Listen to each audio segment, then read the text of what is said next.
Hello and welcome back, everyone. Happy spring. I'm excited to be chatting with some of the members of the Arcadia Vale Public School leadership team today.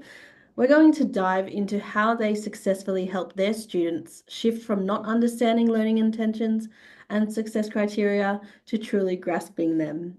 First up, we have Daniel Morgan, the proud principal of Arcadia Vale Public School, a vibrant learning community built on high expectations and strong relationships. A father of three, he brings a global perspective to education, having taught in the UK for a decade before returning to Australia. He is passionate about creating opportunities for every student to thrive academically, socially, and emotionally. We have Alana Leggett. Alana is the assistant principal at Arcadia Vale Public School, APCNI, where she leads curriculum and instruction to create engaging, inclusive learning experiences. A mother of two, she is passionate about fostering student growth, building strong relationships, and empowering teachers. She collaborates closely with colleagues to strengthen professional practice and ensures every student has the opportunity to thrive. And Jeremy Ford, he has been teaching since 2018 with a background in special education and experience across all year levels. As the assistant principal, he leads maths across the school, focusing on explicit teaching to strengthen student learning. Welcome.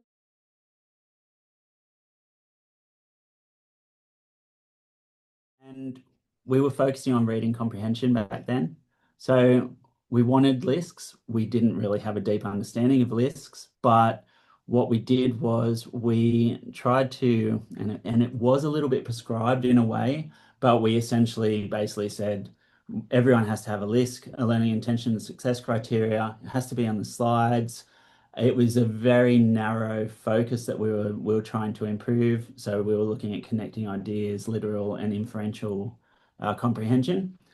And what we did was we actually seen a really big impact and growth in our students' reading comprehension Hmm. strategies, which was fantastic. They were knowing what they were learning.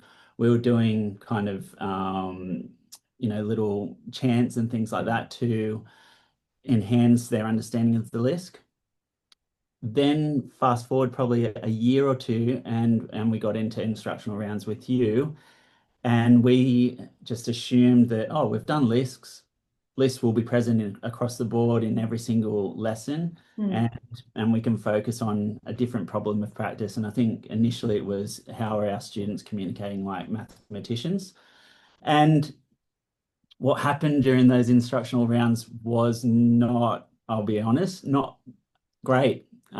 We went into multiple different classrooms, and what we quickly identified was that the students weren't able to articulate what they were learning, and this was with a maths focus, but also, which was a little bit more concerning for us, was that we weren't 100% sure that the teachers knew what they wanted the students to achieve by the end of the lesson.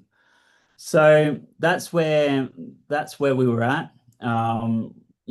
Students identified success as actually completing a task as opposed to, skill development Hmm. or mastery.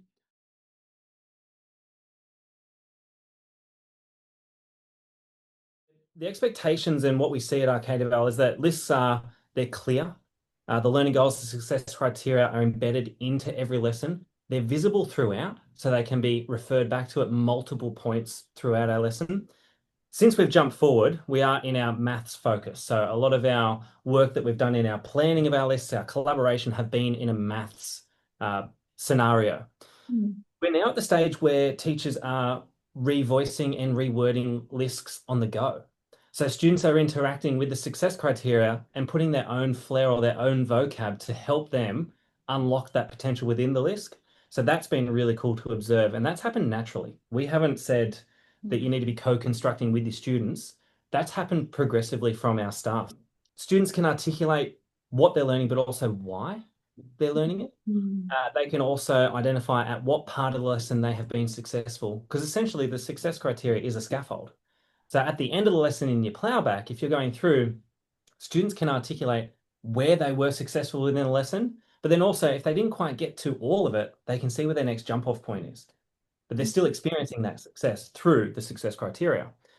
Uh, the main thing that we made very clear and consistent is the rewording of lists. So we engage in programs that have pre-done lists.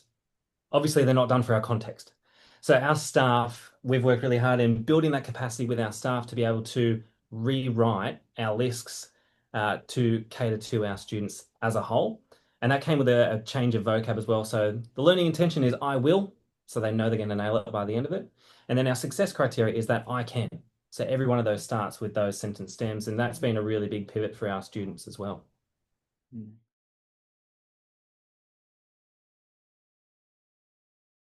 We have got a lot of processes and systems that have been evolving over the years. One of our biggest ones where we get a lot of our data from is our document analysis and our structured observations. So Jeremy and I go into the classrooms, we observe the teachers, they know we're coming in, we've got set times that we go in and observe the lesson, but we have set criterias that we are looking for in that time.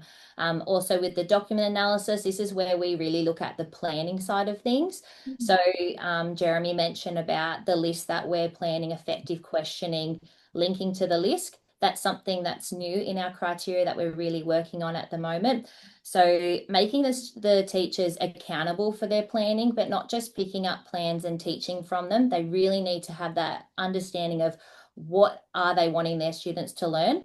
And the success criteria is how the students know what they're going to learn and how they're going to learn. We also do other processes and systems like learning walks. We give the opportunity for teachers to have a pre-discussion with their partner. They get to go in and watch the teacher do their lesson, and then they do a post conversation as well and have that feedback, that collegial feedback to support each other, but also to keep each other accountable as well in their teaching, and with the delivery of and developing lists and making sure that they're not just straight from a plan, that they've been unpacked, they're student friendly, they're in the context for their class. Only just recently we've done a PL that the teachers shared their planning and they got to swap with the teacher for 20 minutes and they needed to recreate the LISC. They had to come up with effective questioning linking to that LISC. Then they had to go through a few other planning, going through a planning framework. But that was one of the items involved in that was the LISC. And also Daniel mentioned when with the department had LISC rubrics, that was something that he helped facilitate, do that as well with the staff, going through what is an effective LISC and what a good one looks like and what an even better one looks like.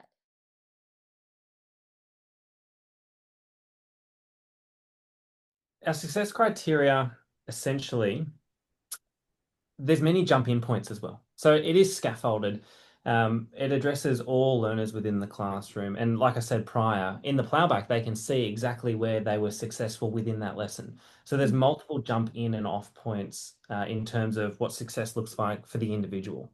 I think that's been really impactful in that turn of planning the success criteria to really have your support kids all the way up to our HPGE extension kids.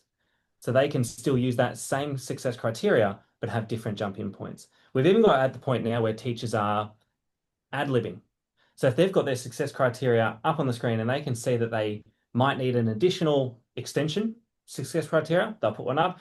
Or if they're looking at it going, oh, I could probably scaffold that a little bit tighter, they might put another entry point for their support students that are still with them in that release part of the lesson. So that making them fluid and making them adjustable and pivot, lots of pivot points in our lessons that they can go and actually adjust the success criteria based on the need that's in the classroom and the response and the data that they're collecting on the fly. We have excellent SLSOs here, but I think culture produces culture as well. And they attend PLs. So they come to all of our sessions that we're collaborating. They're included in the conversation. They're contributing to the conversation. And that's why in that observation, it seemed like we had two teachers in the room, is because they've volunteered that time themselves to come and upskill their capacity to support their children. I think we do a really good job of knowing our students. So not just our students academically, but our students, their whole picture. We have lots of families that are here. We understand what's happening in the background. We understand what kind of baggage they might be bringing. We've got so many programs for well-being that allow us to have this sort of information. So when we are planning our lessons and our lists, we have that in mind as well. So we're Yeah. not going to give them something that is unachievable. We're going to make sure that everybody is catered for within that lesson. And when Alana and I do our boots on the ground, we go in and we see these lessons in progress. You can see each one of the kids accessing the success criteria at their scaffolded level. But then you've also got the kids that are challenging themselves because it's there in front of them and they're exposed to it. We've got a support unit. We've got 3 MC classes, and if you walked into one of our MC classes, you would think that it's run almost as a mainstream class would be. Obviously, higher levels of support and differentiation, but we haven't structured a way so that in a way where support does this and mainstream classes you're going to do this. Our PL is combined, and our support teachers are collaborating with our mainstream teachers. If they're doing learning walks, they might be doing them in a support class or across mainstream classes. It's all integrated and interwoven. How we display them is we have our resource that's been created by the teachers. So on the slides, we have our LISC and the learning intention success criteria on the slide, so they're visible. So that's a whole school consistency, and it's an expectation that our teachers do that. But then they also have the flexibility if they would like to display them elsewhere in their classroom. So some write them on their caboodle, some will have it printed and popped up on their whiteboard. In terms of the engagement, again, like Daniel and Jeremy have been saying, is that it's been evolving over the last few years on the engagement. So our list was very much, it's just visible, it's explicit. Now we're moving into how are we getting our students engaged into the list? And that's where our effective questioning has linked in. They need to be planning their effective questions, linking to the list for students to be able to justify how they've been successful. Through the structured obs, we might observe that one teacher is really good at presenting it at the start of the lesson, but doesn't engage with it later on. So when they do their learning walk, we'll target another teacher who is really good at engaging with the list the entire lesson, so that they're observing their peers and they're picking that up, and then having that conversation at the end of lessons, and then we're still doing extra one-to-ones in terms of giving the teachers a little bit more release, and they work with the APCIs, and we're cognizant of all the areas of development for the teachers. So that's where them conversations happen, because that doesn't happen by osmosis. In our learning walk, when we give our sheet for our feedback, there is a scaffold on there as well. And one of the things is engagement in LISC. So they're giving the effective feedback to their peer themselves around how many times it was either spoken about, how many times the student engaged with it, how many times the teacher engaged with it. So on our learning walk performer, LISC is engagement in LISC is one of our things that they talk about.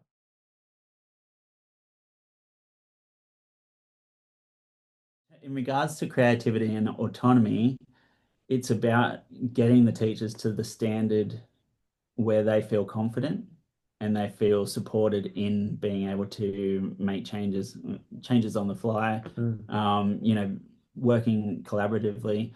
We've really focused on that vulnerability and making sure that we feel safe and nurtured in our environment, so that when we're actually doing the collaborative piece, people are you just say what you think.